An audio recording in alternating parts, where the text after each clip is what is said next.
दिल्लीच्या धनदांडग्या मंत्र्यांच्या आणि मोठ्या नेत्यांच्या पोरांसाठी सामान्य माणसाचा जीव हा स्वस्त झालाय का, असा प्रश्न सातत्यानं उपस्थित होतो आहे। जिथे जिथे हिट अँड रन झालं तिथे भाजपचे आणि संलग्नित पक्षाचेच लोकांची मुलं ही कशी काय इन्व्हॉल्व होतात।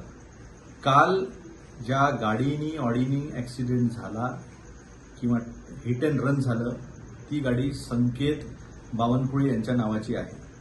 नंबर प्लेट काढून गाडीमध्ये नंबर प्लेट ठेवण्यात आल्या, कॅमेऱ्यामध्ये ते नंबर प्लेट सापडल्या, म्हणजे कुठेतरी पुरावे लपवण्याचा प्रयत्न केला आहे।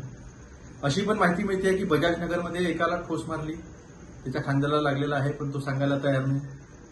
2 लोकांना अजून लागलेला आहे पण ते सांगायला तयार नाही आणि मेडिकल टेस्ट अजूनपर्यंत झाल्या नाही। गाडीचा मालक स्पष्टपणे माहीत असताना अरेस्ट होऊन त्याची एन्क्वायरी का होत नाही। 12:36 ऍक्सिडेंट झाला अशी माहिती येते आहे। मग 11 वाजतापासून तर 12:30-1 वाजेपर्यंत संकेत बावनकुळेंचं लोकेशन काय होतं हे कोण सांगेल।